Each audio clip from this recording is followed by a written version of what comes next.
নমস্কার শ্রোতা বন্ধুরা, আপনারা শুনছেন বৃষ্টি ও গল্প। আপনাদের জন্য রয়েছে হুমায়ুন আহমেদের মিসির আলি অমনিবাস থেকে দেবী। আজ অন্তিম পর্ব। মিসির আলি লোকটির ধৈর্য প্রায় সীমাহীন। হাসপাতাল থেকে ছাড়া পেয়েই তিনি দ্বিতীয় দফায় রানুদের গ্রামে গিয়ে উপস্থিত হলেন। তার সঙ্গে প্রত্নতত্ত্ব বিভাগের এক ভদ্রলোক, জয়নাল সাহেব। উদ্দেশ্য রুক্মিণী দেবীর মন্দির সম্পর্কে তথ্য সংগ্রহ করা। জয়নাল সাহেব মন্দির দেখে বিশেষ উল্লসিত হলেন না। ৩০০ বছরের বেশি এর বয়স হবে না। এরকম ভগ্নস্তূপ এদেশে অসংখ্য আছে। মিসির আলি বললেন, তেমন পুরনো নয় বলছেন? না রে ভাই, ইটের সাইজ দেখলেই বুঝবেন। ভেঙে টেঙে কি অবস্থা হয়েছে দেখেন। যত্ন হয়নি। মন্দির যিনি প্রতিষ্ঠা করেছিলেন তিনি হয়তো মারা গেছেন, কিংবা তার উৎসাহ মিইয়ে গেছে। গ্রামের লোকজনের কাছ থেকে অল্প কিছু তথ্য পাওয়া গেল। পালদের প্রতিষ্ঠিত মন্দির। পালরা স্বপ্নে আদিষ্ট হয়ে মন্দির প্রতিষ্ঠা করেন। তার পরপরই তাদের ভাগ্য বিপর্যয় শুরু হয়। ৩-৪ বছরের মধ্যে পালরা নির্বংশ হয়ে পড়ে। দেবীকে তুষ্ট করার জন্য তখন এক রাতে কুমারী বলির আয়োজন করা হয়। ১২ বছরের একটা কুমারী কন্যাকে অমাবস্যার রাত্রিতে মন্দিরের সামনে বলি দেওয়া হয়। দেবীর তুষ্টি হয় না তাতেও।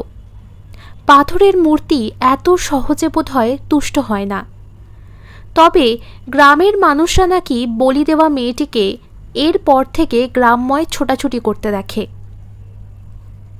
ময়মনসিংহ থেকে ইংরেজ পুলিশ সুপার এসে মন্দির তালাবন্ধ করে পালদের ২ ভাইকে গ্রেপ্তার করে নিয়ে যান। পালরা অত্যন্ত ক্ষমতাবান ছিল, কাজেই ছাড়া পেয়ে একসময় আবার গ্রামে ফিরে আসে, কিন্তু মন্দির তালাবন্ধই পড়ে থাকে। ইতিহাস এতটুকুই। মন্দিরে প্রতিষ্ঠিত মূর্তি সম্পর্কে বিশেষ কিছু জানা গেল না। ২-১ ঘর নিম্নবর্ণের হিন্দু যারা ছিল তারা বিশেষ কিছু বলতে পারে না।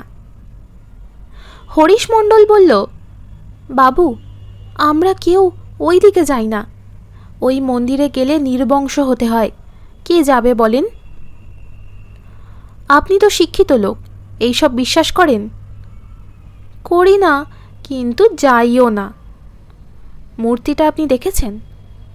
আমি দেখি নাই, তবে আমার জ্যাঠা দেখেছে। তিনি কি নির্বংশ হয়েছেন? না, তার ৩ ছেলে। এক ছেলে নদিয়া হাই স্কুলের হেডমাস্টার। মূর্তিটা কেমন ছিল বলতে পারেন? শ্বেতপাথরের মূর্তি, কৃষ্ণনগরের কারিগরের তৈরি। একটা হাত ভাঙা ছিল। মূর্তি নাকি হঠাৎ উধাও হয়েছে। কেউ চুরি টুরি করে নিয়ে বিক্রয় করে ফেলেছে। গ্রামে চোরের তো অভাব নাই। এরকম একটা মূর্তি ১০০০ টাকা হেসে খেলে আসবে। সাহেবরা নগদ দাম দিয়ে কিনবে। আচ্ছা, একটা বাচ্চা মেয়েকে যে বলি দেওয়া হয়েছিল সে নাকি অমাবস্যার রাত্রে ঘুরে বেড়ায়। বলে তো সবাই, চিৎকার করে কাঁদে। আমি শুনি নাই, অনেকে শুনেছে। অমাবস্যার জন্যে মিসির আলিকে ৩ দিন অপেক্ষা করতে হলো। তিনি অমাবস্যার রাত্রে একটি ৫ ব্যাটারির টর্চ আর একটি মোটা বাঁশের লাঠি নিয়ে মন্দিরের চাতালে বসে রইলেন। তিনি কিছুই শুনলেন না। শেয়ালের ডাক শোনা গেল অবশ্যই। শেষ রাত্রের দিকে প্রচণ্ড বাতাস বইতে লাগল। বাতাসে শীষ দেওয়ার মতো শব্দ হলো। সেসব নিতান্তই লৌকিক শব্দ, অন্য জগতের কিছু নয়। রাত শেষ হওয়ার আগে আগে বর্ষণ শুরু হলো। ছাতা নিয়ে যাননি। মন্দিরের ছাদ ভাঙা, আশ্রয় নেওয়ার জায়গা নেই। মিসির আলি কাক ভেজা হয়ে গেলেন। ঢাকায় ফিরলেন প্রচণ্ড জ্বর নিয়ে। ডাক্তার পরীক্ষা করে শুকনো মুখে বললেন, মনে হয় নিউমোনিয়া, একটা লাংস এফেক্টেড, ভোগাবে। মিসির আলিকে সত্যি সত্যি ভোগালো। তিনি দীর্ঘদিন শয্যাশায়ী হয়ে রইলেন।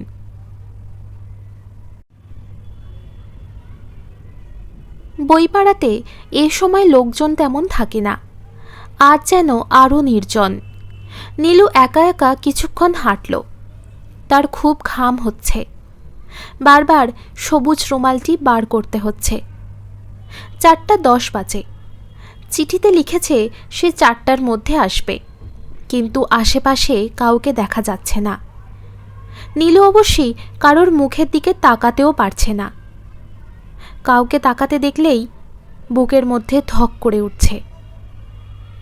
নীলু একটা বইয়ের দোকানে ঢুকে পড়ল। গল্পের বই তার তেমন ভালো লাগে না। ভালো লাগে বিলুর। বিলুর জন্য একটা কিছু কিনলে হয়, কিন্তু কি কিনবে? সবই হয়তো ওর পড়া। ওই দিন শীর্ষেন্দুর কি একটা বইয়ের কথা বলছিল, নামটা মনে নেই। আচ্ছা, আপনাদের কাছে শীর্ষেন্দুর কোনো বই আছে? জি না, আমরা বিদেশি বই রাখি না। নীলু অন্য একটা ঘরে ঢুকল। শুধু শুধু দাঁড়িয়ে থাকা যায় না। সে একটা কবিতার বই কিনে ফেলল। অপরিচিত কবি, তবে প্রচ্ছদটি সুন্দর। একটি মেয়ের ছবি, সুন্দর ছবি। নামটি সুন্দর। প্রেম নেই। কেমন অদ্ভুত নাম। প্রেম নেই আবার কি? প্রেম থাকবে না কেন? দাড়িওয়ালা একজন রোগা ভদ্রলোক তখন থেকেই তার দিকে তাকাচ্ছে। লোকটির কাঁধে একটি ব্যাগ। এই কি সে? নীলুর মুখ রক্তশূন্য হয়ে গেল। নীলু বইয়ের দাম দিয়ে দ্রুত বেরিয়ে এলো। তার পেছনে ফেরারও সাহস নেই। পেছনে ফিরলেই সে হয়তো দেখবে বুড়ো দাড়িওয়ালা গুটি গুটি আসছে। না, লোকটি আসছে না। নীলুর মনে হলো ভয়ঙ্কর মোটা এবং বেঁটে একজন কে যেন তাকে অনুসরণ করছে। তার দিকে তাকাচ্ছে না, কিন্তু আসছে তার পিছু পিছু। নীলুর তৃষ্ণা পেয়ে গেল। বড্ড টেনশন। বাড়ি ফিরে গেলে কেমন হয়, কিন্তু বাড়ি ফিরতে ইচ্ছা করছে না। নীলু ঘড়ি দেখল, 5:05। তার মানে কি যে সে আসবে না? কথা ছিল নীলু থাকবে ঠিক 1 ঘন্টা। সে ছোট্ট একটা নিঃশ্বাস ফেলল। ভালোই হয়েছে। দেখা না হওয়াটাই বোধহয় ভালো। দেখা হওয়ার মধ্যে একটা আশাভঙ্গের ব্যাপার আছে। না দেখার রহস্যময়তাটাই না হয় থাকুক। নীলু ক্লান্ত ভঙ্গিতে হাঁটতে শুরু করল। নীলু নীলু দাঁড়িয়ে পড়ল। একটু দেরি হয়ে গেল। তুমি ভালো আছো নীলু? চকচকে লাল টাই পরা যে ছেলেটি হাসছে, সে কে? লম্বা স্বাস্থ্যবান একটি তরুণ, ঝলমল করছে। তার লাল টাই উঠছে। বাতাসে মিষ্টি ঘ্রাণ আসছে, সেন্টের গন্ধ। পুরুষ মানুষের গা থেকে আসা সেন্টের গন্ধ নীলুর পছন্দ নয়, কিন্তু আজ এত ভালো লাগছে কেন? চুপচাপ দাঁড়িয়ে আছো কেন? কিছু বলো। আপনি বলেছিলেন আপনি বুড়ো। আমরা সবাই কিছু না কিছু মিথ্যে বলি। আমাকে নীলু নামের একটা মেয়ে লিখেছিল সে দেখতে কুৎসিত। লোকটি হাসছে হা হা করে। এত সুন্দর করে মানুষ হাসতে পারে? নীলুর এক ধরনের কষ্ট হতে লাগলো। মনে হতে লাগলো সমস্তটাই একটা সুন্দর স্বপ্ন, খুবই ক্ষণস্থায়ী, যেন এক্ষুনি স্বপ্ন ভেঙে যাবে। নীলু দেখবে সে জেগে উঠেছে। পাশের বিছানায় বিলু ঘুমাচ্ছে মশারি না ফেলে। কিন্তু সেরকম কিছু হলো না। ছেলেটি হাসি মুখে বলল, কোথাও বসে 1 কাপ চা খেলে কেমন হয়, খাবে? নীলু মাথা নাড়ল।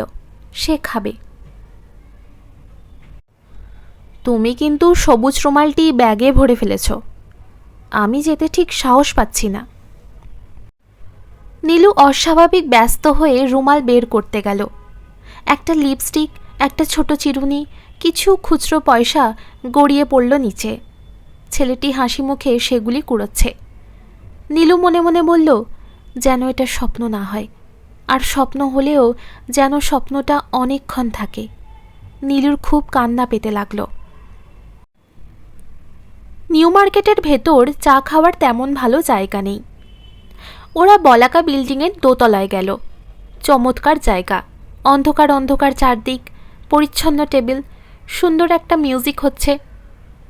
চায়ের সঙ্গে কিছু খাবে নীলু? না। এরা ভালো সমুচা করে, সমুচা দিতে বলি? আমার খিদে পেয়েছে। কি বলবো? বলুন। ছেলেটি হাসল। নীলুর খুব ইচ্ছা করছিল জিজ্ঞেস করে, হাসছো কেন তুমি?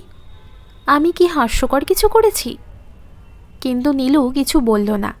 ছেলেটি হাসতে হাসতে বলল, আসলে আমি বিজ্ঞাপনটা মজা করবার জন্য দিয়েছিলাম, কেউ জবাব দেবে ভাবিনি। আমি ছাড়া কেউ কি লিখেছিল? তা লিখেছে। মনে হচ্ছে এ দেশের মেয়েদের কাজকর্ম বিশেষ নেই, সুযোগ পেলেই ওরা চিঠি লেখে। এই কথা বললাম বলে তুমি আবার রাগ করলে না তো? না।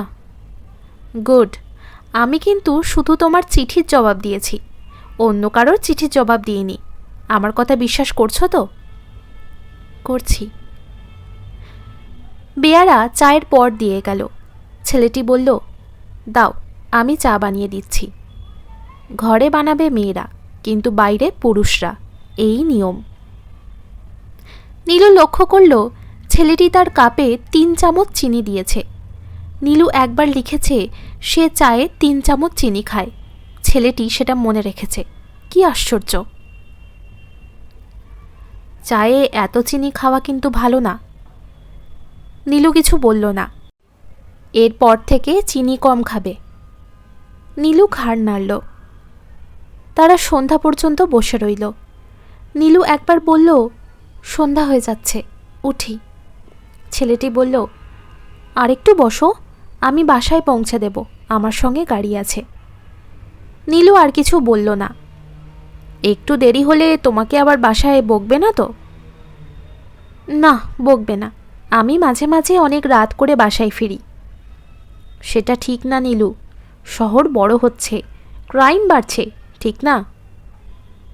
হ্যাঁ, ঠিক। ওই দিন কি হলো জানো? আমার পরিচিত এক মহিলার কান থেকে টেনে দুল নিয়ে গেছে। রক্তারক্তি কাণ্ড।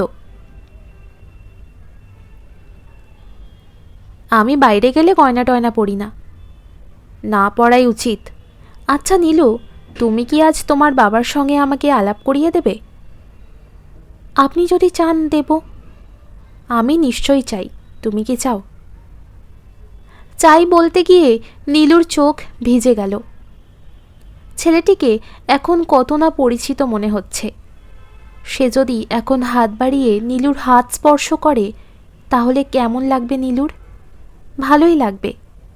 কিন্তু ছেলেটি অত্যন্ত ভদ্র, সে এমন কিছুই করবে না। নীলু, আমি তোমার জন্য একটা উপহার এনেছি। কিন্তু তার আগে বলো, তুমি কি এনেছ? তুমি বলেছিলে লাল টাই আনবে, ভুলে গেছো না? না, ভুলবো কেন? আমি তোমার জন্যই লাল টাইটা পরে এসেছি। যদিও লাল রং আমার পছন্দ নয়, আমার পছন্দ হচ্ছে নীল। নীল আমারও পছন্দ, তবে হালকা নীল, কড়া নীল নয়। নীলু এই প্রথম অল্প হাসল। হালকা নীল তার নিজেরও পছন্দ। ছেলেটি হাসতে হাসতে বলল, আমার সবচেয়ে অপছন্দ হচ্ছে সবুজ রং। কিন্তু দেখো, আজ সবুজ রংটাও খারাপ লাগছে না। তারা উঠে দাঁড়ালো 8:30টার দিকে। হেঁটে হেঁটে এলো নিউ মার্কেটের গেটে। ছোট্ট একটা হোন্ডা সিভিক সেখানে পার্ক করা। ছেলেটি ঘড়ি দেখে বলল, রাত কি বেশি হয়ে গেল নীলু? না, বেশি হয়নি। তোমার বাবা দুশ্চিন্তা না করলে হয়। আমি চাই না আমার জন্য কেউ বকাঝকা খাক। অবশ্যই 1-2টা দিন বকা খেলে কিছু যায় আসে না, কি বলো? নীলু হাসল, ছেলেটিও হাসল, মার্জিত হাসি। সরাসরি বাসায় যাবে, নাকি যাওয়ার আগে আইসক্রিম খাবে? ধানমন্ডিতে একটা ভালো আইসক্রিমের দোকান দিয়েছে। আজ আর যাব না। ঠিক আছে, চলো বাসায় পৌঁছে দিই। ছেলেটি নীলুকে তাদের গেটের কাছে নামিয়ে দিল। নীলুর খুব ইচ্ছে করছিল তাকে বসতে বলতে, কিন্তু তার বড্ড লজ্জা করল। বিলু নানান প্রশ্ন শুরু করবে। স্যার, ভেতরে আসবো? এসো, কি ব্যাপার? মিসির আলি মেয়েটিকে ঠিক চিনতে পারলেন না। তিনি কখনো তার ছাত্রছাত্রীকে চিনতে পারেন না। স্যার, আমার নাম নীলুফার। ও আচ্ছা। মিসির আলি পরিচিত ভঙ্গিতে হাসলেন, কিন্তু নামটি তার কাছে অপরিচিত লাগছে। এও এক সমস্যা, কারোর নাম তিনি মনে রাখতে পারেন না। তার ভ্রু কুঞ্চিত হলো। নাম মনে না করতে পারার একটাই কারণ, মানুষের প্রতি তার আগ্রহ নেই। আগ্রহ থাকলে নাম মনে থাকত। স্যার, আপনি কি আমাকে চিনতে পারছেন? আমি সেকেন্ড ইয়ারের, একদিন এসেছিলাম, আমরা 4 বন্ধু। ও হ্যাঁ, এসেছিলে তোমরা, মনে পড়েছে। আজ কি ব্যাপার? মেয়েটি ইতস্তত করতে লাগল। তার মানে কি? কম বয়সী মেয়েদের তিনি এড়িয়ে চলতে চেষ্টা করেন। তরলমতি মেয়েরা মাঝে মাঝে অনেক অদ্ভুত কাণ্ডকারখানা করে বসে। তোমার কি ব্যাপার, বলো। স্যার, আমি ওই ইএসপি টেস্টটা আবার দিতে চাই। একবার তো দিয়েছ, আবার কেন? মিসির আলি বিস্মিত হলেন। এই মেয়েটির মতিগতি তিনি বুঝতে পারছেন না। স্যার, আমার মনে হয় এবার পরীক্ষা করলে দেখা যাবে আমার ইএসপি আছে। এরকম মনে হওয়ার কারণ কি? মেয়েটি উত্তর না দিয়ে দাঁড়িয়ে রইল চুপচাপ। লক্ষণ ভালো নয়। মিসির আলি গম্ভীর গলায় বললেন, এখন আমি একটু ব্যস্ত আছি, অন্য একদিন এসো। মেয়েটি তবুও কিছু সময় দাঁড়িয়ে রইল। তুমি কি অন্য কিছু বলতে চাও? জি না স্যার, আমি যাই, আসসালামু আলাইকুম। মিসির আলি গম্ভীর হয়ে বসে রইলেন। এই মেয়েটিকে প্রশ্রয় দেওয়া ঠিক হবে না। এরা সহজেই একটা ঝামেলা বাঁধিয়ে দিতে পারে, এরকম সুযোগ দেওয়া ঠিক না। 12টায় একটি ক্লাস ছিল। মিসির আলি গিয়ে দেখলেন কোনো ছাত্রছাত্রী নেই। কোনো স্ট্রাইক হচ্ছে নাকি, এরকম কিছু শোনেননি। সামনে হয়তো টার্ম পরীক্ষা আছে। টার্ম পরীক্ষা থাকলে ছাত্ররা দল বেঁধে আসা বন্ধ করে দেয়। মিসির আলি ভ্রু কুঁচকে খালি ক্লাসে মিনিট 5 বসে রইলেন। গত রাতে অসুস্থ শরীরে এই ক্লাসটির জন্য পড়াশোনা করেছেন। এই অবস্থা হবে জানলে সকাল সকাল শুয়ে পড়তে পারতেন। ছাত্রশূন্য একটি ক্লাসে তিনি খাতাপত্র নিয়ে গম্ভীর হয়ে বসে আছেন। হাস্যকর দৃশ্য। অনেকেই করিডোর দিয়ে হাঁটবার সময় তাকে কৌতূহলী হয়ে দেখল। পাগল টাগল ভাবছে বোধহয়। মিসির আলি উঠে পড়লেন। আজকে দিনটাই শুরু হয়েছে খারাপভাবে। একটা কাজও ঠিকমতো হচ্ছে না। মিসির আলি ক্রমেই বিরক্ত হয়ে উঠতে লাগলেন। তার কপালের মাঝখানে ব্যথা শুরু হলো। এই উপসর্গটি নতুন। ব্লাড প্রেশার হয়েছে মনে হয়। ডাক্তার দেখাতে হবে। তিনি বাড়ি ফিরলেন 3টার দিকে। এই অসময়েও বসার ঘরে কে যেন বসে আছে। সমস্ত দিনটাই যে খারাপ যাবে এটা হচ্ছে তার প্রমাণ। গ্রামের বাড়ি থেকে টাকা পয়সা চাইতে কেউ এসেছে নির্ঘাত। কে? জি, আমি আনিস। আনিস সাহেব, আপনি এই সময়? অফিস নেই? ছুটি নিয়ে এলাম। ব্যাপার কি? রানুর শরীরটা বেশি খারাপ, ভাবলাম আপনার সঙ্গে দেখা করে যাই। ভালোই করেছেন, বসেন। চাটা দিয়েছে? জি, চা খেয়েছি। আপনার ভাই ছিল এতক্ষণ। বসুন, আমি কাপড় ছেড়ে আসি। লোকটি জড়সড় হয়ে বসে আছে। মিসির আলি লক্ষ্য করলেন তার চোখের নিচে কালি পড়েছে। তার মানে রাতে ঘুমোতে পারছেন না। এরকম হওয়ার কথা নয়। মিসির আলি চিন্তিত মুখে ভেতরে ঢুকলেন। তার ফিরে আসতে অনেক সময় লাগল। এখন বলেন, ব্যাপারটা কি? আনিস ইতস্তত হয়ে বলল, ভূত প্রেত বলে সত্যি কিছু আছে? এই কথা জিজ্ঞেস করছেন কেন? আনিশ মুখ কালো করে বলল, অনেক রকম কাণ্ড কারখানা হচ্ছে, আমি কনফিউজড হয়ে গেছি। অর্থাৎ এখন ভূতপ্রেত বিশ্বাস করতে শুরু করেছেন? আনিশ চুপ করে রইল। এর কারণটা বলেন, শুনি। নানা রকম শব্দ হয় ঘরে। তাই নাকি? আপনি নিজে শোনেন? জি শুনি, গন্ধও পাই, ফুলের গন্ধ। আপনি পান না আপনার স্ত্রী পান? রানু প্রথম পায়, তারপর আমি পাই।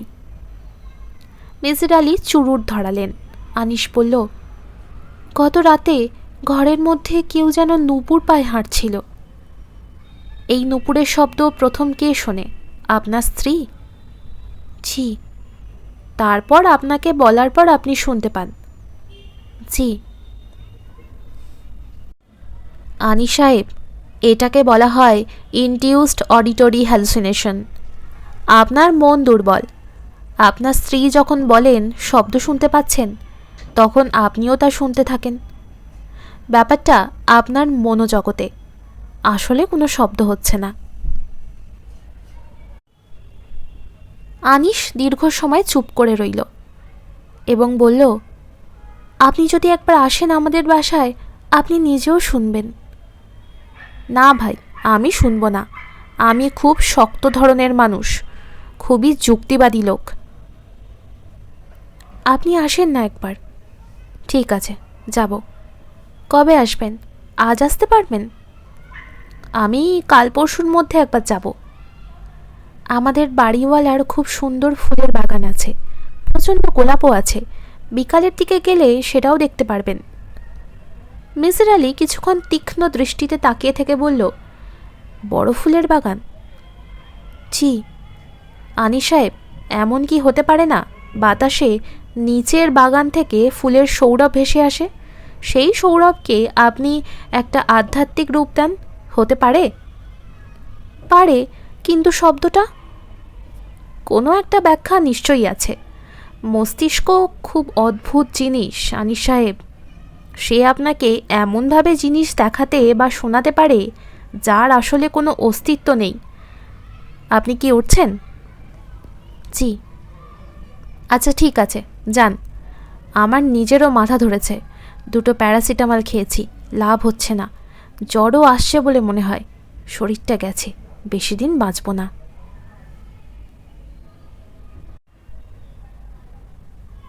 পত্রিকা খুলে নীলু অবাক হলো।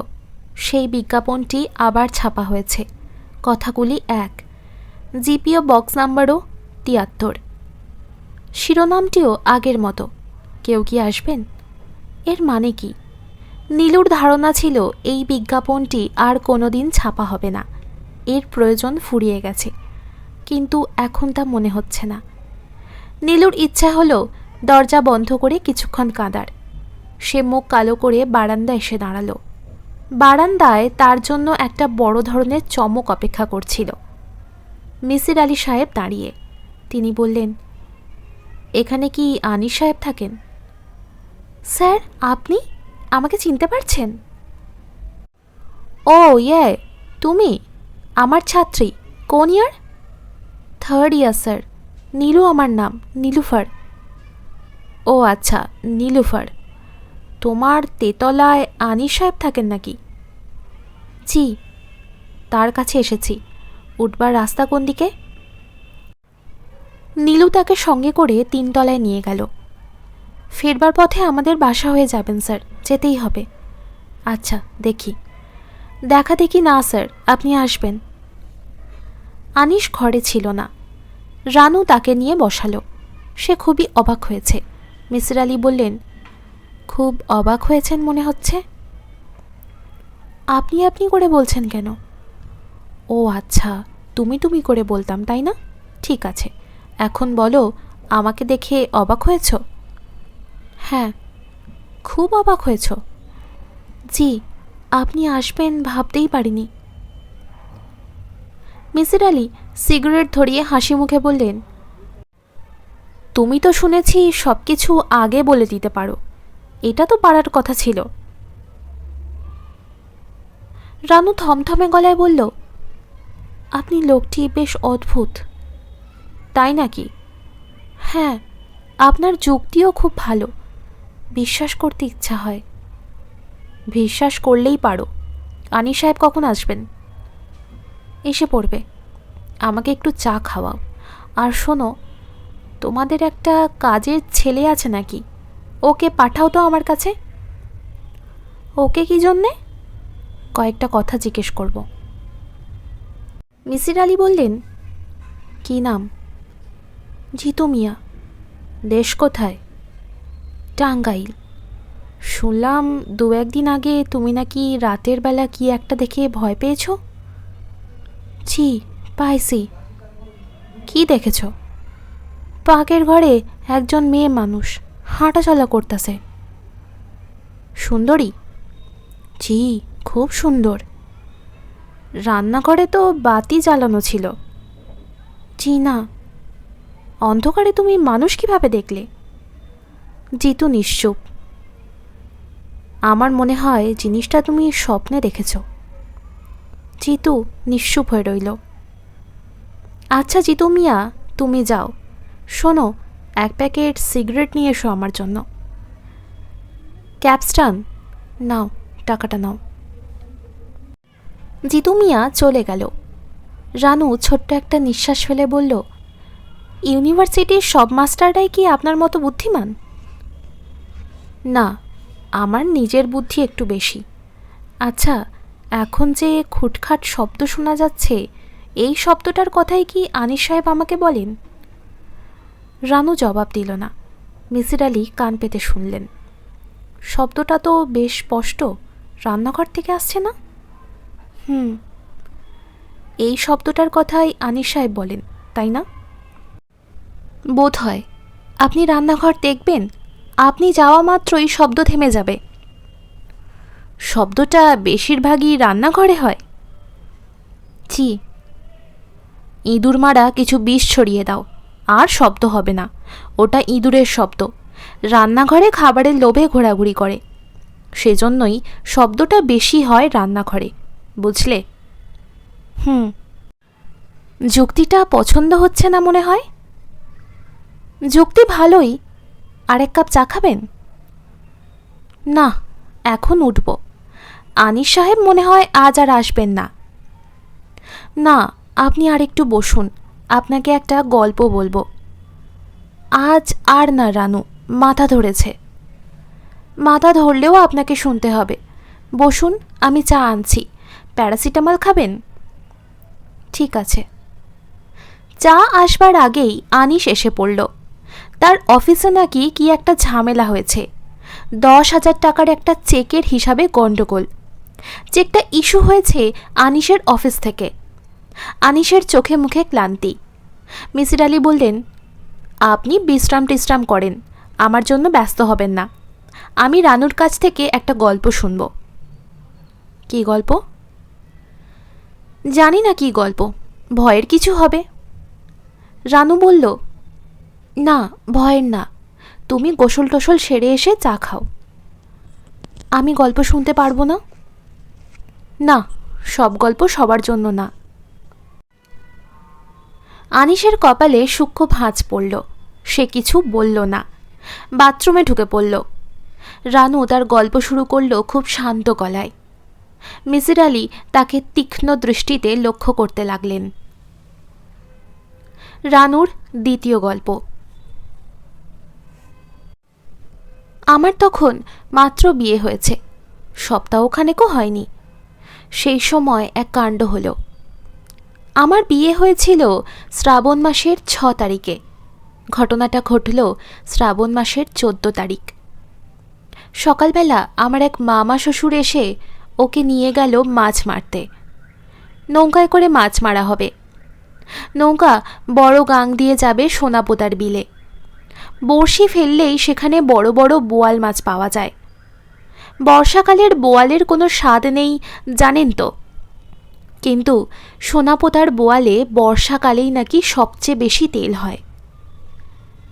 দুপুরের পর থেকেই হঠাৎ করে খুব দিন খারাপ হলো। বিকেল থেকে বাতাস বইতে লাগলো। আমরা সবাই চিন্তিত হয়ে পড়লাম। ওরা আর ফেরে না। সন্ধ্যার পর থেকে শুরু হলো প্রচণ্ড ঝড়। বাড়িতে কান্নাকাটি পড়ে গেল। আমাদের বাড়িটা হচ্ছে কাঠের দোতলা। আমি একা একা দোতলায় উঠে গেলাম। দোতলার কোণার দিকের একটা ঘরে আজে বাজে জিনিস রাখা হয়, স্টোর রুমের মতো। কেউ সেখানে যায় না। আমি ঘরে ঢুকে দরজা বন্ধ করে কাঁদতে শুরু করলাম। তখন হঠাৎ একটি মেয়ের কথা শুনতে পেলাম। মেয়েটি খুব নিচু স্বরে বলল, সোনাপোতার বিলে ওদের নৌকা ডুবে গেছে, কিছুক্ষণ আগেই ডুবেছে। এইটা শোনার পর আমি অজ্ঞান হয়ে যাই। মিসির আলি বললেন, এইটুকুই গল্প? হ্যাঁ। গল্পের কোনো বিশেষত্ব লক্ষ্য করলাম না। বিশেষত্ব হচ্ছে সেদিন সন্ধ্যায় ওদের সত্যি সত্যি নৌকাডুবি হয়েছিল। এর কোনো ব্যাখ্যা আছে আপনার কাছে? আছে। ঝড় বৃষ্টি হচ্ছিল, কাজেই তোমার মনে ছিল অমঙ্গলের আশঙ্কা। অবচেতন মনে ছিল নৌকাডুবির কথা। অবচেতন মনই কথা বলেছে তোমার সঙ্গে। মানুষের মন খুব বিচিত্র রানু। আমি উঠলাম। মিসির আলি উঠে দাঁড়ালেন। রানু তীক্ষ্ণ কণ্ঠে বলল, একতলার নীলু নামের যে মেয়েটি আপনাকে এখানে নিয়ে এসেছে, সে আপনার জন্য বারান্দায় অপেক্ষা করছে। যাবার সময় ওর সঙ্গে আপনার দেখা হবে। মিসির আলি বিস্মিত হয়ে বললেন, তাতে কি? রানু বলল, নীলু এই মুহূর্তে কি ভাবছে তা আমি বলতে পারবো। ওকে জিজ্ঞেস করলেই দেখবেন আমি ঠিকই বলছি। আমি অনেক কিছুই বলতে পারি। নীলু কি ভাবছে? নীলু ভাবছে একজন অত্যন্ত সুপুরুষ যুবকের কথা। সেটাই তো স্বাভাবিক। একজন অবিবাহিত যুবতী একজন সুপুরুষ যুবকের কথাই ভাববে। এটা বলার জন্য কোনো অতীন্দ্রিয় ক্ষমতার দরকার হয় না রানু। মিসির আলি নেমে গেলেন। নীলু সত্যি সত্যি বারান্দায় দাঁড়িয়েছিল। সে খুব অনুরোধ করল যাতে স্যার এক কাপ চা খেয়ে যান, কিন্তু মিসির আলি বসলেন না। তার প্রচণ্ড মাথা ধরেছে, প্যারাসিটামল কাজ করছে না। সারা জীবন তিনি এত ওষুধ খেয়েছেন যে ওষুধ তার ওপর এখন আর কাজ করে না। খুব খারাপ লক্ষণ।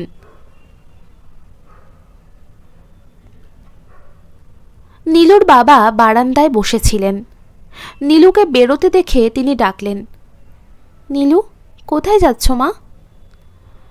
একটু বাইরে যাচ্ছি। কিন্তু এইটুকু বলতেই নীলুর গলা কেঁপে গেল, গাল লাল হলো। তিনি তা লক্ষ্য করলেন। বিস্মিত গলায় বললেন, বাইরে কোথায়? নীলু জবাব দিল না। কখন ফিরবে মা?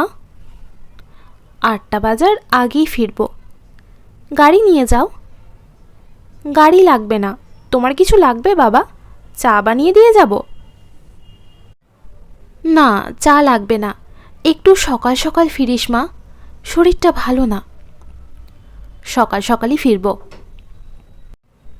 বিকেলের আলো নরম হয়ে এসেছে। সব কিছু দেখতে অন্যরকম লাগছে নীলুর চোখে। নিউ মার্কেটের পরিচিত ঘরগুলিও যেন অচেনা, যেন ওদের এক ধরনের রহস্যময়তা ঘিরে আছে। কেমন আছো নীলু? নীলু তৎক্ষণাৎ তাকাতে পারল না। তার লজ্জা করতে লাগল। তার ভয় ছিল আজ হয়তো সে আসবে না। প্রিয়জনদের দেখা তো এত সহজে পাওয়া যায় না। আজ তুমি দেরি করে এসেছ, 5 মিনিট দেরি। তোমার তার জন্য শাস্তি হওয়া দরকার। কি শাস্তি? সেটা আমরা চা খেতে খেতে ঠিক করব। খুব চায়ের পিপাসা হয়েছে। কোথায় চা খাবেন? এইখানে কোথাও। আর শোনো নীলু, চা খেতে খেতে তোমাকে আমি একটা কথা বলতে চাই, খুব জরুরি কথা। এখন বলুন, হাঁটতে হাঁটতে বলুন। না, এই কথা হাঁটতে হাঁটতে বলা যায় না, বলতে হয় মুখোমুখি বসে, চোখের দিকে তাকিয়ে। নীলুর কপালে বিন্দু বিন্দু ঘাম জমল। নিঃশ্বাস ভারী হয়ে এলো। সে কোনো মতে বলল, ঠিক আছে, চলুন কোথাও বসি। কি বলতে চাই তা কি বুঝতে পারছো? না। বুঝতে পারছো নীলু, মেয়েরা এইসব জিনিস খুব ভালো বুঝতে পারে। নীলুর গা কাঁপতে লাগলো। অন্য এক ধরনের আনন্দ হচ্ছে, অন্য এক ধরনের সুখ। মনে হচ্ছে পৃথিবীতে এখন আর কেউ নেই, চারিদিকে সীমাহীন শূন্যতা, শুধু তারা দুজন হাঁটছে, হেঁটেই চলেছে। কেমন যেন এক ধরনের কষ্টও হচ্ছে বুকের মধ্যে। ওরা একটা রেস্টুরেন্টে গিয়ে বসল। চায়ের সঙ্গে আর কিছু খাবে? না। খাও না, কিছু খাও। সে বয়কে ডেকে কি যেন বলল। নীলু শুনতে পেল না। কোনো কিছুতেই তার মন বসছে না, সব কিছুই তার কাছে অস্পষ্ট লাগছে। কি নীলু, কিছু বলো, চুপ করে আছো কেন? কি বলবো? যা ইচ্ছা বলো। নীলু ইতস্তত হয়ে বলল, আপনি ওই বিজ্ঞাপনটা আবার দিয়েছেন কেন? সে হাসল শব্দ করে।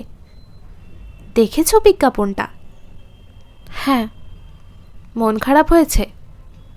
নীলু কিছু বলল না। বলো, মন খারাপ হয়েছে? হ্যাঁ। সে আবার শব্দ করে হাসল। তারপর ফুর্তিবাজের ভঙ্গিতে বলল, আমি পত্রিকার অফিসে টাকা দিয়ে রেখেছিলাম, কথা ছিল প্রতি 2 মাসে 2 বার করে ছাপবে।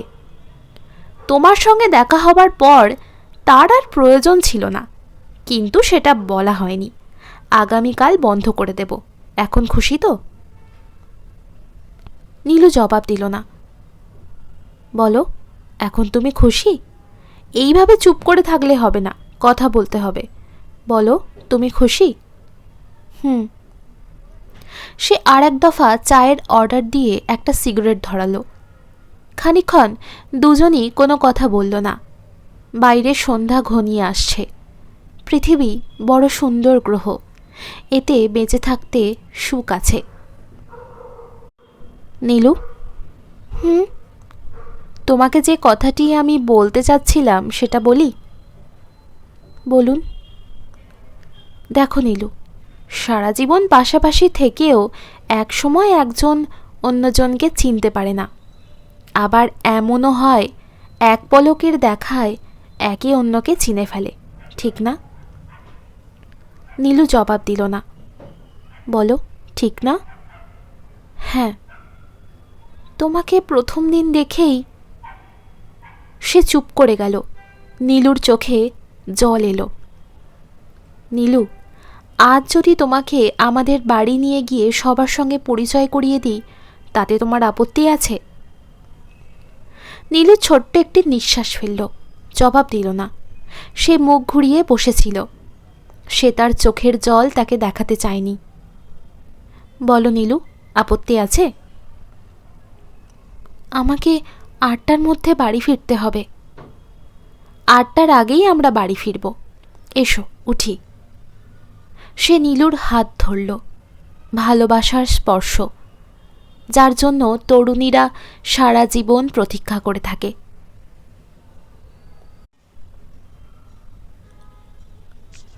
রানু আজ অসময়ে ঘুমিয়ে পড়েছিল। ঘুম যখন ভাঙল তখন দিন প্রায় শেষ। আকাশ লালচে হতে শুরু করেছে। সে বারান্দায় এসে দাঁড়ালো। নিচের বারান্দায় বিলু হাঁটছে একা একা।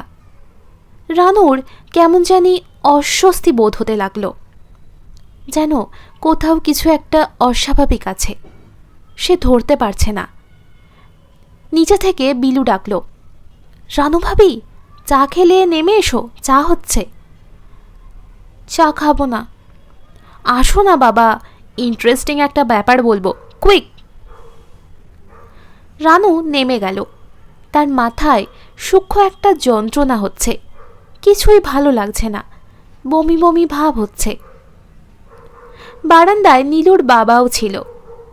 ওপর থেকে তাকে দেখা যায়নি। তিনি নরম স্বরে বললেন, এখন তুমি কেমন আছো মা? জি, ভালো। আমি আনিস সাহেবকে বলেছি বড় একজন ডাক্তার দেখাতে। পিজির একজন প্রফেসর আছেন, আমার আত্মীয়। তাকে আমি বলে দেখতে পারি। তুমি আলাপ করো আনিসের সাথে, কেমন? জি করব। বিলু বলল, বাবা ঘরে গিয়ে তুমি চা খাও, তোমার ঠান্ডা লেগে যাবে, আমরা দুজন বাগানে বসি। ভদ্রলোক চলে গেলেন সঙ্গে সঙ্গে। রানু বলল, নীলু কোথায়? ওর এক বন্ধুর বাড়ি গেছে। বন্ধুর বাড়ি যাওয়া এমন কোনো ব্যাপার নয়, তবু কেন জানি রানুর বুকে ধক করে একটা ধাক্কা লাগলো। ভোঁতা এক ধরনের যন্ত্রণা হতে লাগলো মাথায়। বিলু বলল, রানু ভাবি, তোমাকে একটা গোপন কথা বলছি, টপ সিক্রেট, কাউকে বলবে না। না বলবো না, ইভেন নীলু আপাকেও নয়, কারণ কথাটা তাকে নিয়েই। ঠিক আছে, কাউকে বলবো না। নীলু আপা ডুবে ডুবে জল খাচ্ছে, আজকে সকালে টের পেয়েছি। তাই নাকি? হ্যাঁ, নীলু আপার ট্রাঙ্ক ঘাঁটতে গিয়ে আবিষ্কার করেছি জৈনিক ভদ্রলোক দারুণ সব রোম্যান্টিক চিঠি লিখেছে নীলু আপাকে, খুব লদগালদগি। বিলু হাসল। রানু কিছু বলল না, তার মাথার যন্ত্রণাটা ক্রমশই বাড়ছে। দু একটা চিঠি পড়ে দেখতে চাও? না না, অন্যের চিঠি। আহ, পড়ো না, কেউ তো জানতে পারছে না, আমরা ব্যাপারটা টপ সিক্রেট রাখবো, তাহলেই তো হলো। না বিলু, আমি চিঠি পড়ব না। পড়ব না বললে হবে না, পড়তেই হবে। দাঁড়াও, আমি নিয়ে আসছি। যে আলো আছে তাতে দিব্যি পড়তে পারবে। বিলু ঘর থেকে চিঠি নিয়ে এলো। রানু চিঠিটি হাতে নিয়ে স্তম্ভিত হয়ে দাঁড়িয়ে রইল। বিলু অবাক হয়ে বলল, কি হয়েছে? না, কিছু হয়নি। এরকম করছো কেন? মাথা ধরেছে, বড্ড মাথা ধরেছে। প্যারাসিটামল এনে দেব? তুমি চিঠিটা পড়ে আমাকে বলো ভদ্রলোক সম্পর্কে তোমার কী ধারণা। রানু চিঠি পড়ল। বিলু বলল, বলো তোমার কি মনে হয়? রানু কিছু বলল না, এক হাতে মাথার চুল টেনে ধরল। তোমার কি হয়েছে? বড্ড শরীর খারাপ লাগছে, আমি এখন যাই। চা খাবে না? না। বিলু, নীলু কখন ফিরবে বলে গেছে? না, সন্ধ্যার আগে আগেই ফিরবে বোধহয়। তোমার কি শরীর বেশি খারাপ লাগছে? হ্যাঁ। তাহলে যাও, শুয়ে থাকো গিয়ে। রানু উপরে উঠে এলো। ঘর অন্ধকার, বাতি জ্বালাতে ইচ্ছা করছে না। শুয়ে পড়ল বিছানায়। আনিস আজ ফিরতে দেরি করবে, তার অফিসে কী সব নাকি ঝামেলা হয়েছে। রানু ডাকল, জিতু, জিতু মিয়া। কেউ সাড়া দিল না। জিতু কি বাসায় নেই? জিতু, জিতু। কোনো উত্তর নেই। জিতু মিয়া ইদানিং বেশ লায়েক হয়েছে। রানু কিছু বলে না বলেই হয়তো বিকালে খেলতে গিয়ে সন্ধ্যা পার করে বাড়ি ফেরে, বকাঝকা তার গায়ে লাগে না। রান্নাঘরে খুটখুট শব্দ হচ্ছে। ইঁদুর, নিশ্চয়ই ইঁদুর। তবু রানু বলল, কে? খুটখুট শব্দ থেমে গেল। ইঁদুর ছাড়া আর কিছু নয়, কিন্তু সেই গন্ধটা আবার পাওয়া যাচ্ছে, কড়া ফুলের গন্ধ। রানুর ইচ্ছা হলো ঘর ছেড়ে বেরিয়ে পড়ে। রানু দুর্বল গলায় ডাকল, জিতু, জিতু মিয়া। আর ঠিক তখন কে যেন ডাকল, রানু, রানু। এই ডাক রানুর চেনা, এই জীবনে সে অনেকবার শুনেছে। তবু এটা কিছু নয়। প্রফেসর সাহেব বলেছেন অডিটরি হ্যালুসিনেশন, আসলেই তাই, এছাড়া আর কিছু নয়। রানু, রানু। কে? তুমি কে? রানুর মনে হলো কেউ একজন যেন এগিয়ে আসছে, তার পায়ের শব্দ পাওয়া যাচ্ছে, ছোট ছোট পা নিশ্চয়ই, হালকা শব্দ। পায়ে কি নুপুর আছে? নুপুর বাজছে। রানু, রানু চোখ বন্ধ করে ফেলল।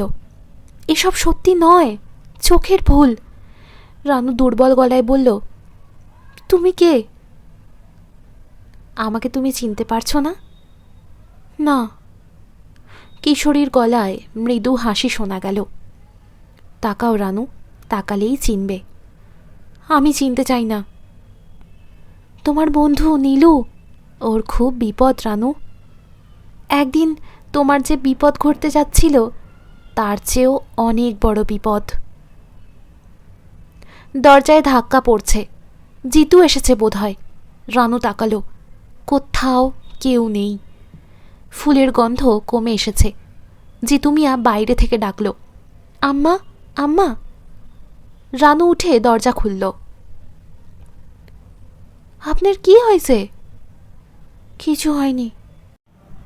রানু এসে শুয়ে পড়ল। তার গায়ে প্রচণ্ড জ্বর। সে বিছানায় ছটপট করতে লাগল। কখন আসবে আনিস, কখন আসবে? জিতু। জি। নিচে গিয়ে দেখে আয় তো, নীলু ফিরেছে নাকি। জিতু ফিরে এসে জানালো এখনও আসেনি। নীলু একটা নিঃশ্বাস ফেলে ঘড়ি দেখল। 8টা বাজতে 4 মিনিট বাকি। কখন আসবে আনিস?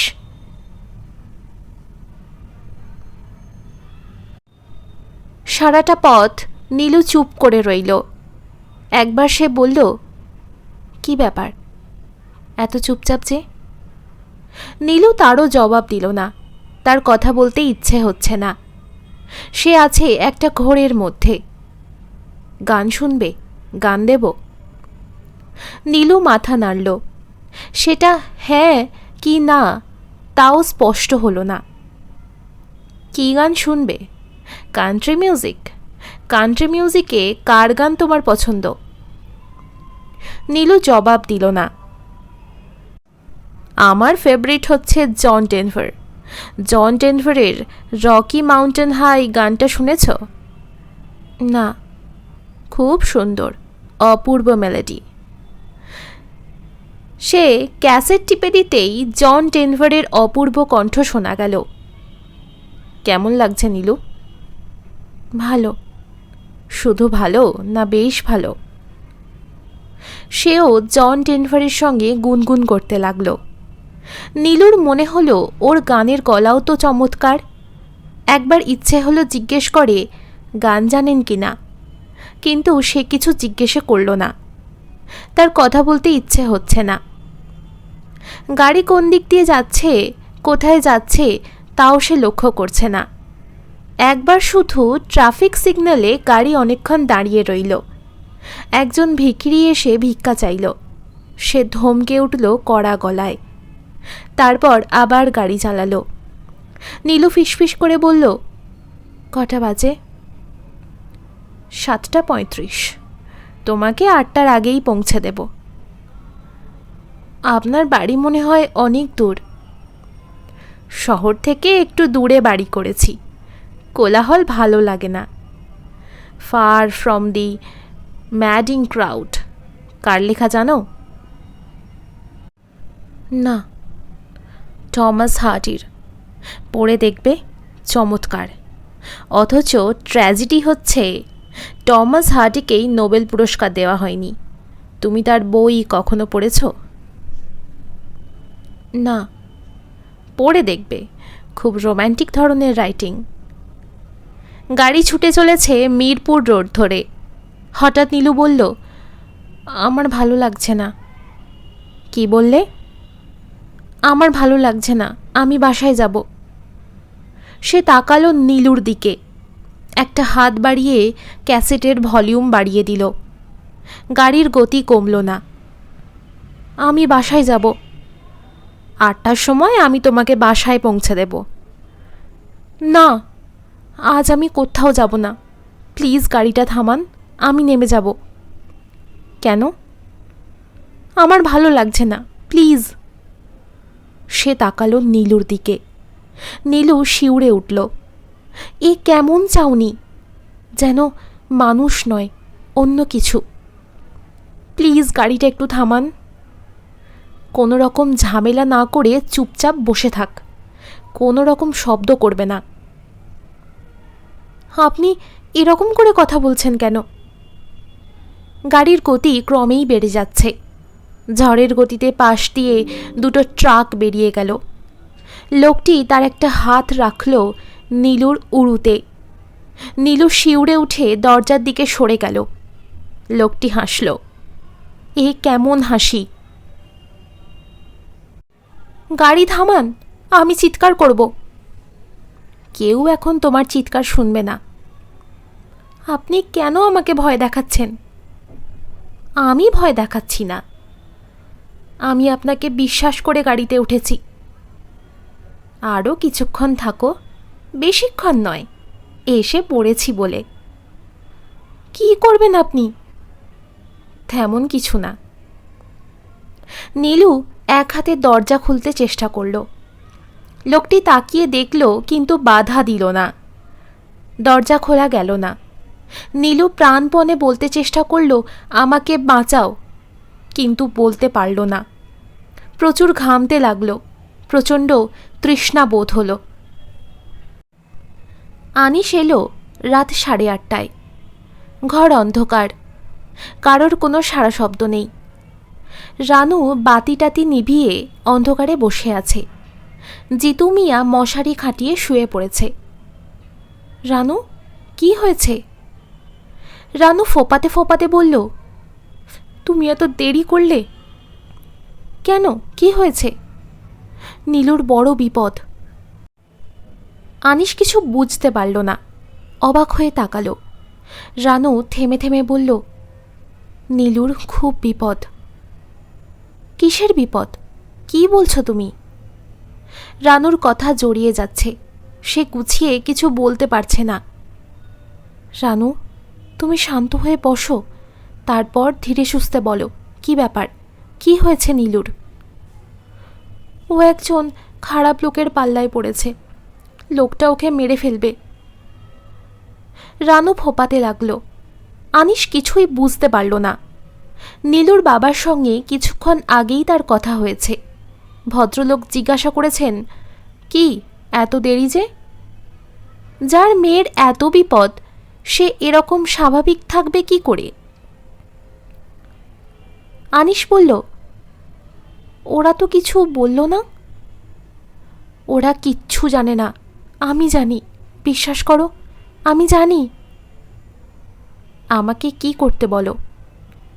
আমি বুঝতে পারছি না, আমি কিচ্ছু বুঝতে পারছি না। জিনিসটা কি তুমি স্বপ্নে দেখেছ? না, কিন্তু আমি দেখেছি। কি দেখেছ? আমি সেটা তোমাকে বলতে পারবো না। তুমি যদি চাও, আমি নিচে গিয়ে ওদের সঙ্গে কথা বলতে পারি, কিন্তু ওরা বিশ্বাস করবে না। রানু চোখ বড় বড় করে তাকিয়ে রইল। ওর শরীর অল্প অল্প করে কাঁপছে। আনিস বলল, নাকি মিসির আলি সাহেবের কাছে যাব, উনি কোনো একটা বুদ্ধি দিতে পারেন, যাব? রানু কাঁপা গলায় বলল, তুমি নিজে কি আমার কথা বিশ্বাস করছো? হ্যাঁ, করেছি। একতলার বারান্দায় বিলু বসেছিল। ওদের নামতে দেখেই বিলু বলল, ভাবি, নীলু আপা এখনো ফিরছে না, বাবা খুব দুশ্চিন্তা করছেন। রানু কিছু বলল না। তোমরা কোথায় যাচ্ছ ভাবি? রানু তারও কোনো জবাব দিল না।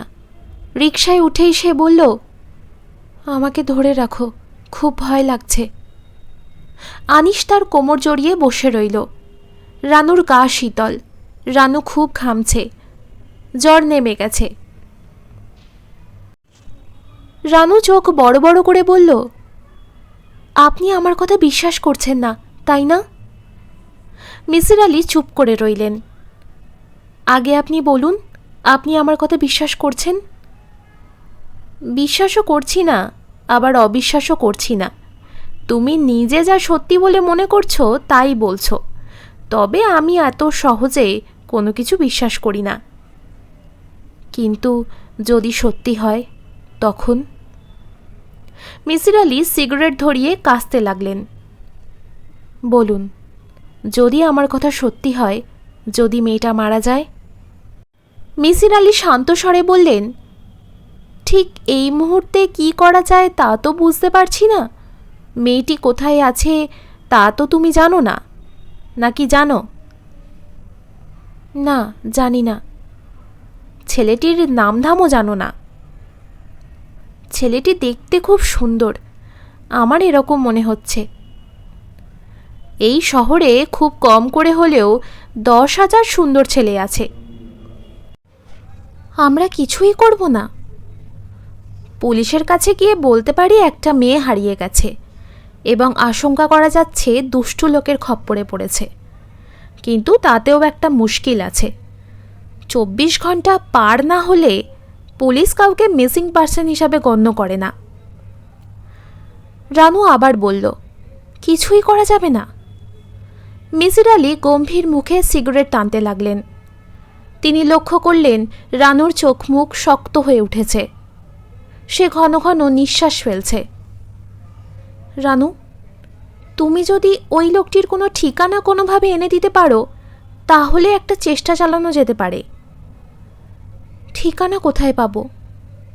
তা তো রানু আমি জানি না। যেভাবে খবরটি পেয়েছ সেভাবেই যদি পাও। রানু উঠে দাঁড়ালো। মিসির আলি সাহেব বললেন, যাচ্ছ নাকি? হ্যাঁ, বসে থেকে কি করব? নীলুদের সবকটি ঘরে আলো জ্বলছে। রাত প্রায় 11টা বাজে। নীলুর বাবা পাথরের মূর্তির মতো বাগানের কাছে দাঁড়িয়ে আছেন। রানুদের ঢুকতে দেখে এগিয়ে এলেন, কিন্তু কিছু বললেন না। রানু মাথা নিচু করে 3 তলায় উঠে গেল। নীলুদের ঘরে ঘন ঘন টেলিফোন বাজছে। 2টি গাড়ি এসে থামল। মনে হয় ওরা খুঁজতে শুরু করেছেন। পুলিশের কাছে নিশ্চয়ই লোক গিয়েছে। নীলুর বাবা অস্থির ভঙ্গিতে বাগানে হাঁটছেন। ছোট্ট একটি ঘর, কিন্তু 200 পাওয়ারের একটা বাতি জ্বলছে ঘরে। চারদিক ঝলমল করছে। লোকটি একটি চেয়ারে বসে আছেন। নীলু লোকটির মুখ দেখতে পাচ্ছে না, কারণ লোকটি বসে আছে তার পেছনে। ঘাড় ফিরিয়ে পেছনে তাকাবার কোনো উপায় নেই নীলুর। নাইলনের চিকন দড়ি তার গা কেটে বসে গেছে। চারদিকে কোনো সাড়া শব্দ নেই। মাঝে মাঝে দূরের রাস্তা দিয়ে দ্রুতগামী ট্রাকের আওয়াজ পাওয়া যাচ্ছে। নীলু থেমে থেমে বলল, আপনি কি আমাকে মেরে ফেলবেন? কেউ কোনো জবাব দিল না। আমি আপনার কোনো ক্ষতি করিনি, কেন আমাকে ভয় দেখাচ্ছেন? প্লিজ আমাকে যেতে দিন। আমি কাউকে কিছু বলবো না, কেউ আপনার কথা জানবে না। পেছনের চেয়ারটা একটু নড়ে উঠল। ভারী গলায় লোকটি বলল, কেউ জানলেও আমার কিছু যায় আসে না। কেন আপনি এরকম করছেন? আমি একজন অসুস্থ মানুষ, মাঝে মাঝে আমাকে এরকম করতে হয়। আপনি কি আমাকে মেরে ফেলবেন? কোনো জবাব পাওয়া গেল না। লোকটি হাত বাড়িয়ে বাতি নিভিয়ে দিল। চারদিকে ঘন অন্ধকার। নীলু চাপা স্বরে ডাকল, মা, মা গো। চুপ করে থাকো, কথা বলবে না। কেন এরকম করছেন আপনি? আমি একজন অসুস্থ মানুষ। পৃথিবীতে কিছু অসুস্থ মানুষ থাকে। আপনি কি আমার মতো আরও অনেক মেয়েকে এইভাবে ফাঁদ পেতে এনেছেন? কোনো জবাব পাওয়া গেল না। লোকটি এগিয়ে এসে নীলুর গায়ে হাত রাখল। এই কি সেই ভালোবাসার স্পর্শ? নীলু ডাকল, মা, মা গো। চুপ করে থাকো। আপনি মানুষ না অন্য কিছু? বেশিরভাগ সময়ই আমি মানুষ থাকি, মাঝে মাঝে অন্য রকম হয়ে যাই। লোকটি শব্দ করে হাসল। কি কুৎসিত হাসি! ঘরে একটুও বাতাস নেই, দম বন্ধ হয়ে আসছে। নীলু প্রাণপণে তার একটা হাত ছুটিয়ে আনতে চেষ্টা করছে। যতই চেষ্টা করছে দড়িগুলো ততই যেন কেটে কেটে বসে যাচ্ছে। কেন কেন আপনি এরকম করছেন? বলেছি তো নীলু, অনেকবার বললাম তোমাকে, আমি অসুস্থ। কী করবেন আপনি? অন্যদের যা করেছি তাই করব। কি করেছেন অন্যদের? লোকটি হেসে উঠল। নীলু কাতর স্বরে বলল, আপনি দয়া করুন, আমি আপনার পায়ে পড়ি, প্লিজ। আমি আপনার কথা কাউকে বলবো না। তা কি হয়? বিশ্বাস করুন, আমি আমার কথা রাখি, কাউকে আমি আপনার কথা বলবো না। লোকটি ফিরে যাচ্ছে। নীলু কি বেঁচে যাবে? লোকটি কি তাকে ছেড়ে দেবে? নীলু গুছিয়ে চিন্তা করতে পারছে না। সব কেমন যেন জট পাকিয়ে যাচ্ছে। লোকটি একটি ড্রয়ার খুলল। ঘর অন্ধকার, নীলু কিছু দেখতে পাচ্ছে না, কিন্তু সে নিশ্চিত জানে তার হাতে ধারালো কিছু একটা আছে, খুর জাতীয় কিছু। লোকটি সেটি বাঁ হাতে নিয়ে দাঁড়িয়ে আছে চুপচাপ। আসবে, সে একসময় এগিয়ে আসবে তার কাছে, খুব কাছে। কোথাও রিকশার টুনটুন শব্দ শোনা গেল। নীলু প্রাণপণে চেঁচালো, বাঁচাও, আমাকে বাঁচাও, কিন্তু গলা দিয়ে কোনো শব্দ বেরোলো না। রাত বাড়ার সঙ্গে সঙ্গে রানুর অবস্থা খারাপ হতে লাগলো। বারবার বলতে লাগলো, উফ, বড্ড গরম লাগছে। আনিস সমস্ত দরজা জানলা খুলে দিল, ফ্যান ছেড়ে দিল, তবু তার গরম কমল না। রানু কাতর স্বরে বলল, তুমি আমাকে ধরে থাকো, আমার বড্ড ভয় লাগছে। এই তো আমি তোমাকে ধরে আছি, কিসের এত ভয় রানু? আমার সামনে ওই লোকটি বসে আছে, আমি স্পষ্ট দেখছি, ওর হাতে একটি খুর। রানু ফোপাতে শুরু করল। ওকে ডাক্তারের কাছে নেওয়া উচিত, যত তাড়াতাড়ি নেওয়া যায় ততই ভালো। আনিস ডাকল, জিতু, জিতু মিয়া। কিন্তু জিতু মিয়ার ঘুম ভাঙল না। রানু বলল, তুমি আমাকে একা রেখে কোথাও যেতে পারবে না, আমার বড় ভয় লাগছে।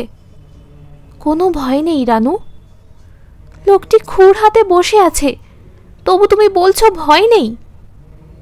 এইসব তোমার কল্পনা, এসো তোমার মাথায় একটু পানি দিই। তুমি কোথাও যেতে পারবে না, ওই লোকটি এখন উঠে দাঁড়িয়েছে। তুমি আমাকে শক্ত করে ধরে থাকো, আরও শক্ত করে ধরো। আনিস তাকে জড়িয়ে ধরে বসে রইল। রানু ক্ষীণ কণ্ঠে বলল, আমি তোমাকে একটা কথা কখনো বলিনি। একবার একজন লোক আমাকে মন্দিরে নিয়ে গিয়েছিল। রানু, এখন তোমাকে কিছুই বলতে হবে না, দয়া করে চুপ করে থাকো। না, আমি বলতে চাই। সকাল হোক, সকাল হলেই শুনব। মাঝে মাঝে আমার মনে হয় একজন কেউ আমার সাথে থাকে। রানু, চুপ করে থাকো। না, আমি চুপ করে থাকবো না, আমার বলতে ইচ্ছা করছে। যে আমার সঙ্গে থাকে তার সঙ্গে আমি অনেকবার কথা বলেছি, কিন্তু আজ সে কিছুতেই আসছে না। তার আসার কোনো দরকার নেই। তুমি বুঝতে পারছো না, তার আসার খুব দরকার। রাত 1:30টার দিকে নিচ থেকে বিলুর কান্নার শব্দ শোনা গেল। অনেক লোকজনের ভিড়, কথাবার্তা শোনা যাচ্ছে। রানু বলল, বিলু কাঁদছে, বড় খারাপ লাগছে আমার। রানু, তুমি একটু শুয়ে থাকো, আমি জিতুকে ডেকে দিচ্ছি। তুমি কোথায় যাবে? আমি একজন ডাক্তার নিয়ে আসব, আমার মোটেই ভালো লাগছে না। তুমি আমাকে ফেলে রেখে কোথাও যেতে পারবে না। রানুর কথা জড়িয়ে যেতে লাগলো। এক সময় বিছানায় নেতিয়ে পড়ল। আনিস ছুটে গেল ডাক্তার আনতে। বড় রাস্তার মোড়ে একজন ডাক্তারের বাসা আছে। ডাক্তার সাহেবকে পাওয়া গেল না। আনিস ফিরে এসে ঘরে ঢোকবার মুখেই তীব্র ফুলের গন্ধ পেল। ঘরের বাতি নেভানো। কে নিভিয়েছে বাতি? আনিস ঢুকতেই রানু বলল, ও এসেছে। কে কে এসেছে? তুমি গন্ধ পাচ্ছ না? আনিস এগিয়ে এসে রানুর হাত ধরল। গা ভীষণ গরম। রানু বলল, ও নীলুর কাছে যাবে। রানু, শুয়ে থাকো। শোবো কিভাবে? ও একা যেতে ভয় পাচ্ছে, আমিও যাব ওর সঙ্গে, ও আমাকে পথ দেখিয়ে নিয়ে যাবে। বলতে বলতে রানু খিলখিল করে হাসল। আনিস বারান্দায় দাঁড়িয়ে ডাকল, রহমান সাহেব, রহমান সাহেব, ভাই একটু আসুন, আমার বড় বিপদ। রহমান সাহেব ঘরে ছিলেন না। তার স্ত্রী বেরিয়ে এলেন। তিনি অবাক হয়ে বললেন, কী হয়েছে? আপনি একটু আসুন, আমার স্ত্রী কেমন করছে। ভদ্রমহিলা সঙ্গে সঙ্গে এলেন এবং ঘরে ঢুকেই অবাক হয়ে বললেন, নূপুরের শব্দ না? রানু কিশোরী মেয়েদের গলায় খিলখিল করে হাসল। কি হয়েছে ওনার? আপনি একটু বসুন ওর পাশে, আমি ডাক্তার নিয়ে আসি। আনিস ছুটে বেরিয়ে গেল। ফুলের সৌরভ তীব্র থেকে তীব্রতর হতে লাগল। রানু হাসি মুখে বলল, আমার সময় বেশি নেই, ওই লোকটি এগিয়ে আসছে। কোন লোক? আপনি চিনবেন না, না চেনাই ভালো। ভদ্রমহিলা রানুর হাত ধরল। উত্তাপে গা পুড়ে যাচ্ছে। তিনি কি করবেন ভেবে পেলেন না। আনিস ডাক্তার নিয়ে ফেরার আগেই রানু মারা গেল। ঘর অন্ধকার, কিন্তু চোখে অন্ধকার সয়ে আসছে। আবছা মতো সব কিছু দেখা যায়। বাড়িটা কোথায়? শহর থেকে অনেক দূরে কি? কোনো শব্দ নেই। কত রাত এখন? বাড়িতে এখন ওরা কি করছে? বিলু কি ঘুমিয়েছে মশারি ফেলে? না না, আজ কেউ ঘুমায়নি। আজ সবাই ছোটাছুটি করছে, সবাই খুঁজছে নীলুকে। কিছুক্ষণের মধ্যেই হয়তো পুলিশের গাড়ির শব্দ শোনা যাবে। বাবা এসে বলবেন, কোনো ভয় নেই মা। চেয়ার নড়ার শব্দ হলো। লোকটি কি উঠে দাঁড়িয়েছে? তার হাতে ওটা কি? নীলু মনে মনে বলল, বাবা, আমি একজন অসুস্থ লোকের হাতে আটকা পড়েছি, আমাকে তোমরা বাঁচাও। আমার আর মোটেও সময় নেই বাবা, তোমাদের খুব তাড়াতাড়ি করতে হবে। লোকটি এগিয়ে আসছে। পেছন থেকে সে খুব ধীর গতিতে এগিয়ে এলো সামনে। এখন নীলু আবঝাভাবে লোকটির মুখ দেখতে পাচ্ছে। কি সুন্দর একটা মুখ। নীলু বিড়বিড় করে বলল, প্লিজ দয়া করুন। লোকটি অদ্ভুত শব্দ করল। এটা কি হাসির শব্দ? নীলুর গা গোলাচ্ছে। নীলু চিত হয়ে থাকা অবস্থাতেই মুখ ভর্তি করে বমি করল। দুঃস্বপ্ন, সমস্তটাই একটা দুঃস্বপ্ন। এক্ষুনি ঘুম ভেঙে যাবে, আর নীলু দেখবে বিলু বাতি জ্বালিয়েই ঘুমিয়ে পড়েছে। তার বুকের ওপর একটা গল্পের বই। এখানে যা ঘটছে তা সত্যি হতেই পারে না। লোকটি তার পাশে দাঁড়িয়ে হাত বাড়ালো। নীলু চাপা গলায় বলল, আমার গায়ে হাত দেবেন না প্লিজ। লোকটি হেসে উঠল শব্দ করে। আর ঠিক তখনই নূপুরের শব্দ শোনা গেল, যেন কেউ একজন এসে ঢুকেছে ঘরে। লোকটি ভারী গলায় বলল, কে কে ওখানে? তার উত্তরে অল্প বয়সী একটা মেয়ে খিলখিল করে হেসে উঠল। লোকটি চেঁচালো, কে কে? কোনো উত্তর পাওয়া গেল না।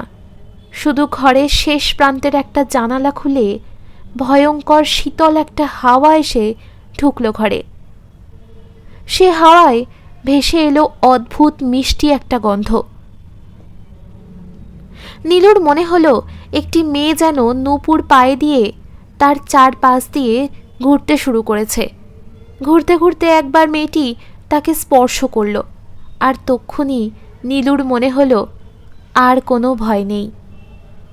নীলু দেখল লোকটি ক্রমেই দেওয়ালের দিকে সরে যাচ্ছে। একবার সে চাপা স্বরে বলল, তুমি কে? মিষ্টি একটি হাসির শব্দ শোনা গেল। ফুলের গন্ধ আরও তীব্র হলো। অন্য কোনো ভুবন থেকে ভেসে এলো নূপুরের ধ্বনি। লোকটি গা ঠেকিয়ে বিড়বিড় করে বলল, এসব কি হচ্ছে? কে এখানে? কে? কেউ তার জবাব দিল না। একটি দুষ্টু মেয়ে শুধু হাসতে লাগলো। ভীষণ দুষ্টু একটি মেয়ে। তার পায়ে নূপুর, তার গায়ে অপার্থিব এক ফুলের গন্ধ। মেয়েটি এবার দু হাত বাড়িয়ে এগিয়ে যাচ্ছে লোকটির দিকে। লোকটির কর্কশ কণ্ঠ শোনা গেল, এসব কি? কে কে? এর উত্তরে সমস্ত ঘরময় মিষ্টি খিলখিল হাসি ঝমঝম করতে লাগলো। লোকটি চাপা গলায় বলে উঠল, আমাকে বাঁচাও, বাঁচাও। দুষ্টু মেয়েটি আবার হাসল, যেন খুব মজার কথা।